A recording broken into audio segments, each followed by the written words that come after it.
நாம் திருமணத்தை பற்றி தான் பேச போகிறோம்.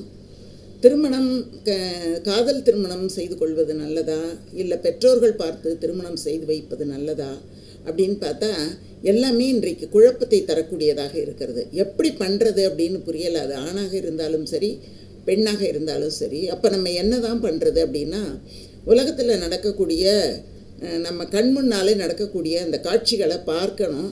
பார்த்து நாம் தேடி பிடித்து திருமணம் செய்து கொள்ள வேண்டும், செய்து வைக்க வேண்டும். இதுதான் நாம் தெரிந்து கொள்ள வேண்டிய இன்றைக்கு இருக்கக்கூடிய மிக மிக முக்கியமான ஒரு பிரச்சனை. ஏன்னா அவ்வளவு விவாகரத்துகள் நடந்து கொண்டிருக்கின்றன. அவ்வளவு கணவன் மனைவிக்கு பிடிக்காத மாதிரி நிறைய நிகழ்வுகள் இருந்து கொண்டே இருக்கின்றன. எப்படி வாழ்வது என்று பெண்ணுக்கும் தெரியலை, ஆணுக்கும் தெரியலை. இந்த மாதிரி ஒரு நிலையில் நாம் என்ன பண்ணுறோம், தேடி போய் பார்ப்பது இந்த மேட்ரிமோனியல்னு சொல்கிறோம்ல, விளம்பரம் பத்திரிகைகளில் பெண் வேண்டும், மாப்பிள்ளை வேண்டும் அப்படின்னு சொல்லிட்டு நாம் கொடுக்கக்கூடிய விளம்பரங்கள். இந்த மாதிரி மேட்ரிமோனியல் மூலமாக போய், அதாவது திருமண தகவல் நிலையங்கள் மூலமாக போய் நாம் திருமணம் செய்து கொள்வது அப்படிங்கிறது தான் இன்றைய நிலையில் இருக்குது. ஆனால் முற்காலங்களில் அப்படி கிடையாது. ஒரே ஊரில் அவர்களுக்கு சொந்தக்காரர்கள் எல்லாரும் இருப்பாங்க. அவங்க எல்லாரும் ஒன்று சேருவார்கள். அப்போது நிறைய விஷயங்களை பேசும்போது, இந்த வீட்டில் இந்த பையன் இப்படி இருக்கான், இந்த பொண்ணு இப்படி இருக்குது அப்படிங்கிற எல்லாத்தையும் பற்றியும் பேசுவாங்க. எல்லாத்தையும் பேசுவாங்க. அதனால் யார் யார் எப்படி எப்படி அப்படிங்கிற செய்தி முழுக்க முழுக்க தெரியும். அதனால் பார்த்து திருமணம் செய்து வைக்கக்கூடிய நிலை அன்றைக்கு இருந்தது. இன்றைக்கி நாம் நிறைய சொந்தக்காரங்களெல்லாம் விட்டுட்டு விலகி வந்துட்டோம்.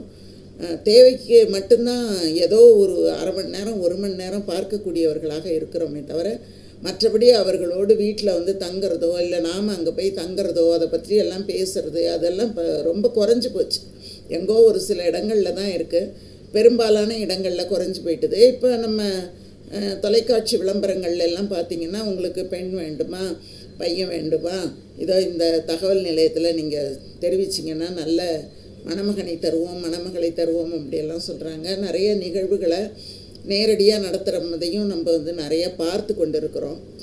இப்படியெல்லாம் இருக்கிற பட்சத்தில் நாம் அதன் மூலம் பண்ணுறது சிறப்பாக இருக்குமா, விளம்பரங்கள் மூலம் பண்ணுறது சிறப்பாக இருக்குமா அப்படின்னு எல்லாம் பார்த்தா எதுன்னே நம்மளால் சொல்ல முடியல. ஆனால் ஒரு நிகழ்வு நான் உங்களுக்கு குறிப்பிட்டு காட்டுறேன். அதுக்கப்புறம் நம்ம பார்க்கலாம். ஒரு 2 பேர் அப்பா அம்மா. இந்த செய்தி கூட சுமதி சொன்ன செய்தி தான், அந்த சட்டங்களை பற்றியெல்லாம் அவங்க தான் குறிப்பிடுறாங்க. ஒரு அம்மா ஒரு அப்பா, அவங்க 2 பேருமே என்ன பண்ணுறாங்க, நல்லா படித்தவங்க தானாகவே ஒருத்தருக்கு ஒருத்தர் பிடித்து 2 பேரும் காதல் திருமணம் பண்ணிக்கிறாங்க. வெவ்வேறு ஜாதியாக இருக்கிறார்கள். நம்முடைய நாட்டில் ஜாதி என்பது அடிப்படையான ஒன்றாகத்தான் இருக்குது. திருமணத்தில் பல பேர் ஜாதி மறுப்பு திருமணம் பண்ணுறாங்க, பல பேர் ஜாதி பார்க்கறதில்ல அப்படின்னா கூட அது குறைந்த அளவு தான் இருக்குது. நிறைய பேர் பார்க்கக்கூடியவர்கள் இருக்காங்க, இல்லைன்னு நம்மளால் மறுக்க முடியாது. அந்த மாதிரி இவங்க 2 பேரும் திருமணம் பண்ணிக்கிறாங்க. திருமணம் முடிந்த பிறகு தான் அந்த பொண்ணுக்கு தான் பிரச்சனைகள் வருது. எப்போவுமே பையன்களுக்கு அந்த அளவு பிரச்சனை வரும் அப்படின்னு சொல்ல முடியாது. வேணும்னா வச்சுக்கலாம், வேண்டாம்னா விட்டுட்டு போயிடலாங்கிற நிலை. ஆனால் பெண்ணுக்கு அப்படி கிடையாது. ஒருத்தரோட வாழ்ந்துட்டோம் அப்படின்னா, குழந்தைங்க பிறந்துட்டு அப்படின்னா, அதுக்கப்புறம் அதை வச்சு என்ன பண்ணுறது, ஏது பண்ணுறது, ஏகப்பட்ட சிக்கல்கள் இருக்கும். அதே மாதிரி இந்த 2 பேர், ஒரு கணவனும் மனைவியும் தெரிந்தவர்கள், ஒருத்தரோட ஒருத்தர் ஒன்றாகவே பழகி கொண்டு வந்தவர்கள். அதனால் அவங்க 2 பேரும் திருமணம் பண்ணிக்கிறாங்க. ஜாதியை வைத்து அவங்க வீட்டில் இந்த பெண்ணுக்கு அந்த அளவுக்கு ஒரு முக்கியம் கொடுக்கறதில்ல, ரொம்ப கஷ்டப்படுத்துகிறாங்க. அந்த பொண்ணு ரொம்ப கஷ்டப்படுறா. அவளோட கணவனும் அதுக்கு அந்த கஷ்டப்படுத்துறதுக்கு ஆதரவாகத்தான் இருக்கான். என்ன பண்ணுறது அப்படின்னு அவளுக்கு தெரியலை. திரும்ப அவங்க அப்பா வீட்டுக்கும் போக முடியல. அதனால் அவள் அப்படியே இருக்கா. அதுக்கப்புறம் என்ன ஆகிடுது, அந்த கணவன் செத்து போயிடும். இவளுக்கு அப்போ தான் போன வரைக்கும் நிம்மதி அப்படிங்கிற ஒரு மனநிலைக்கு அவள் வரா. ஆனால் அவளுக்கு ஒரு பொண்ணு இருக்குது. அந்த பொண்ணுக்கு கல்யாணம் பண்ணி வைக்கணுமே. அந்த பொண்ணு அவங்க அம்மா பட்ட கஷ்டங்களை எல்லாம் பார்த்துக்கிட்டே தான் இருக்குது. அதனால் அதுக்கு திருமணம் அப்படின்னாலே தானாக பார்த்து கல்யாணம் பண்ணிக்கிட்டா இந்த மாதிரி ஒரு கஷ்டம்தான் வருமோ அப்படிங்கிற ஒரு எண்ணத்தில் அந்த பெண்ணு அவங்க அம்மாக்கிட்டேயே முழு பொறுப்பையும் ஒப்படைச்சிட்றா. அவள் பெங்களூரில் வேலை பண்ணிகிட்ருக்கா. அவங்க அம்மா சென்னையில் தான் வேலை பண்ணிகிட்ருக்காங்க. இவங்க மாப்பிள்ளைகள் இருக்குது அப்படின்னு சொல்லிட்டு விளம்பரங்களின் மூலமாக பார்த்துட்டு அந்த பொண்ணை வீட்டுக்கு வரவழைச்சி, மாப்பிள்ளை வர்றாரு இன்றைக்கி, நீ பாரு அப்படின்னு ஒரு தடவையும் வரவழைக்கும்போது அவளால் முடியவே இல்லை. இந்த தடவை அந்த பொண்ணு என்ன சொல்கிறா, பெங்களூர்லேருந்து வர்றவ சொல்கிறா, அம்மா ரொம்ப என்னை அலக்கழிக்காத, என்னால் சும்மா சும்மா லீவு போட்டு வர முடியல அப்படின்னு சொல்கிறா. எப்படியாவது இந்த வரனை பார்த்து முடிச்சிடலாம் அப்படின்னு அவங்க அம்மாவும் நினைக்கிறாங்க. அதே மாதிரி அந்த மாப்பிள்ளை பையன், அந்த பையனோட ஒரு அக்கா 2 பேர் தான் வராங்க. வயதான தாய் தகப்பன், அதனால் வர முடியல அப்படின்னு சொல்கிறாங்க. ஒரு ஐடி கம்பெனியில் தான் அந்த பையன் வேலை பார்க்குறான். இந்த பொண்ணும் ஐடி கம்பெனியில் இருக்கிறதுனால 2 பேருக்கும் ஒத்து போகும் அப்படிங்கிற ஒரு எண்ணத்தோட 2 பேருக்கும் திருமணம் பண்ணி வைக்கிறாங்க. 2 பேரும் மகிழ்ச்சியாக தான் இருக்காங்க. கொஞ்ச நாள் தான். அதுக்கப்புறம் என்ன ஆகுறது, இவன் சரியான நேரத்துக்கு வீட்டுக்கு வர்றதில்ல, எதுவுமே பண்ணுறதில்ல. இது அவளுக்கு கொஞ்சம் கொஞ்சமாக ஒரு சந்தேகத்தை ஏற்படுத்துது. அதுக்கப்புறம் இவன் என்ன பண்ணுறா, அந்த அலுவலகத்தில் தான் ரொம்ப வேலைன்னு அவன் சொல்கிறான். அதுக்கப்புறம் அந்த அலுவலகம், ஏன்னா இவளும் ஐடியில் தானே இருக்கான், அதனால் அந்த அலுவலகத்தில் இவனோட ஃபோட்டோவை கொடுத்து இவனை பற்றி விசாரிக்கிறான். எப்போ விசாரிக்கணும், கல்யாணத்துக்கு முன்னால் தானே விசாரிக்கணும். ஆனால் அவள் எப்போ விசாரிக்கிறா, கல்யாணம் முடிஞ்ச பிறகு விசாரிக்கிறா. எதுவுமேங்க நம்ம சரியான நேரத்தில் சரியானதை செய்யலைன்னா கூட பிரச்சனை தான்.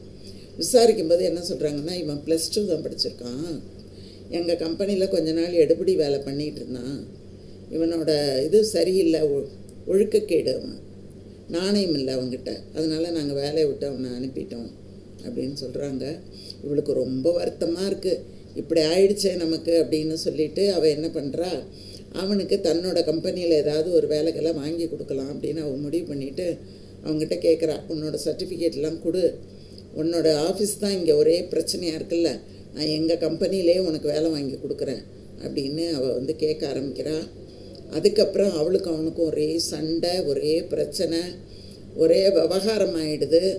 அதுக்கப்புறம் என்ன ஆகும், அவன் அவளோட இருக்கலை, அவன் ஏமாத்தின அத்தனையும் தெரிஞ்சு போயிட்டு இவளோட சர்டிஃபிகேட்லாம் அவங்ககிட்ட வேற மாட்டிக்கிட்டு கிடக்கு, இவளோட நகைகள்லாம் அவங்ககிட்ட மாட்டிக்கிட்டு இருக்கு. அதில் என்ன அவள் எப்படி வெளியில் வர்றதுன்னு தெரியல, அந்த சர்டிஃபிகேட்லாம் எப்படி வாங்கிறதுன்னு தெரியல. அப்படி ஒரு சிக்கலில் போய் அவன் மாட்டிக்கிறான். இது மாதிரி நிறைய இடங்களில் நிகழுது. இப்போ எனக்கு தெரிஞ்சு என்ன எங்களுக்கு கூட நடந்தது பாருங்கள்.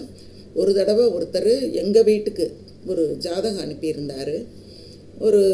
அனுப்பி அந்த ஜாதகம் எங்களுக்கு ரொம்ப பிடிச்சிருந்தது, எங்கள் வீட்டு ஜாதகத்தோட அது ரொம்ப பொருத்தமாக இருந்தது. நீங்கள் சோதிடம் பார்க்குறீங்களா அப்படின்னு கேட்டால், கல்யாணம்னு வந்தால் எல்லோரும் பார்க்குற மாதிரி நாங்களும் பார்க்க தான் போனோம், ரொம்ப நல்லாயிருக்கு, நீங்கள் இந்த வரனை தேர்ந்தெடுக்கலாம் அப்படியெல்லாம் சொன்னாங்க. சரி நாங்களும் தேர்ந்தெடுக்கலாம் அப்படின்னு முடிவு பண்ணிவிட்டு இருக்கும்போது அவங்க வீட்டில் இருந்து, அதாவது யார் எங்களுக்கு ஜாதகம் அனுப்புனாரோ அவரோட தம்பி பையனுக்காக தான் அவர் அனுப்பியிருந்தார். அவரே நேரடியாக எங்கள் வீட்டுக்கு வந்தார். வந்த உடனே அவரை பார்க்குறதுக்கும் நல்லா இருந்தது, அவர் மட்டும்தான் வந்தார். வந்த உடனே அவரோட கொஞ்சம் நேரம் பேசிக்கிட்டு இருந்தோம், திருப்தியாக இருந்தது எங்களுக்கு. நாங்கள் எப்போ வரணும் அப்படின்னு கேட்கும்போது அவர் ஒரு தேதி சொல்லிவிட்டு, அந்த தேதிக்கு நீங்கள் வாங்க அப்படின்னெல்லாம் சொல்லிட்டு போனார். போகிறதுக்கு முன்னால் அவர் எங்கே தங்கியிருக்காரு, உங்கள் வீடு எங்கே இருக்கா, அந்த அட்ரஸ் கொடுங்க அப்படின்னு கேட்டு நாங்கள் வாங்கினோம். வாங்கிட்டு உங்களுக்கு அந்த ஊரில் தெரிஞ்சவங்க இருக்காங்களா அப்படின்னு அவர் எங்களை கேட்டார். இப்போ நான் சொன்னேன், அப்படியெல்லாம் எங்களுக்கு தெரிஞ்சவங்கெல்லாம் யாரும் கிடையாது, அந்த ஊரே எங்களுக்கு புதுசு தான் அப்படின்னு சொன்னோன்னே அவர் கொடுத்துட்டு போயிட்டார். அதுக்கப்புறம் அங்கே எங்களுக்கு தெரிஞ்சவங்க இருந்தாங்க. உடனே நாங்கள் என்ன பண்ணோம், அந்த அட்ரஸை கொடுத்து, இந்த இடத்துல அந்த மாதிரி ஒருத்தர் இருக்காரா, என்ன ஏதுன்னு கேட்டு சொல்லுங்கள் அப்படின்னு கேட்ட உடனே, அப்படி ஒரு முகவரியே இல்லை, அப்படி ஒரு தெருவே இல்லை, அப்படி ஒரு ஆளே இல்லைன்னு அவர் போய் அடுத்த ஒரு மணி நேரத்தில் எங்களுக்கு செய்தி தெரிஞ்சுது. நாங்கள் தப்பித்தோம். விசாரணை அப்படிங்கிறது ரொம்ப ரொம்ப முக்கியமானது. இன்னும் சில பேர் என்ன செய்வாங்க அப்படின்னா, அந்த துப்பறியக்கூடியவங்கெல்லாம் இருக்காங்க, அவங்கக்கிட்ட கொண்டு போய் அந்த ஜாதகத்தையும் அந்த அவங்க அட்ரஸை கொடுத்து விசாரிச்சுக்கிட்டு வர சொல்லுவாங்க. அவங்க தொடர்ந்து போய் கொஞ்ச நாளைக்கு இருந்து அவங்க கூடவே இருந்து அவங்கக்கிட்ட என்னென்ன நல்ல பழக்கங்கள் கெட்ட பழக்கங்கள் இருக்குது அப்படிங்கிறதையெல்லாம் கண்டுபிடிச்சிக்கிட்டு சொல்லுவாங்க. அதை வச்சுட்டு அதுக்கப்புறம் கல்யாணம் பண்ணலாமா வேண்டாமா அப்படிங்கிறத தீர்மானிக்கக்கூடிய வசதிகள்லாம் இன்றைக்கி இருக்குது. அதனால் ஒரு திருமணம் அப்படின்னா அவசர கோலத்தில் திருமணத்தை பண்ணாமல் ஒரு தடவைக்கு 100 தடவை நல்லா விசாரித்து உண்மையிலேயே அவர்கள் சொன்ன விவரங்கள் அத்தனையும் சரியா அப்படின்னு பார்த்து நல்லபடியாக திருமணம் பண்ணால் அது ரொம்ப சிறப்பாக இருக்கும். இதுவே ஆணும் பெண்ணும் தனக்குத்தானே திருமணம் செய்து கொள்வதாக இருந்தால் கூட அவனிடத்தில் என்னென்ன தவறுகள் இருக்குது, அவன் எப்படிப்பட்ட பையன் அப்படிங்கிறத யார் மூலமாவது விசாரிக்கணும். அதே மாதிரி அந்த பெண்ணையும் விசாரிக்கணும். பெண்ணிடத்திலேயும் தவறுகள் நிறைய இருக்கும். அதனால் அதையும் விசாரித்து அதன் பிறகு திருமணம் பண்ணாதான் அது 1000 காலத்து பயிர்னு சொன்னாங்கள்ல, அந்த மாதிரி சிறப்பாக இருக்கும். குடும்பம் நல்லாயிருக்கும், குழந்தைகள் நல்லா இருப்பாங்க. இதை கொஞ்சம் மனசில் வச்சுக்கிட்டு இளம் பிள்ளைகளாக இருந்தாலும் சரி, பெரியவங்களாக இருந்தாலும் சரி, அப்படி உங்களுடைய திருமணத்தை செய்து கொள்ளுங்கள். சரியா? நன்றி. வாழ்க.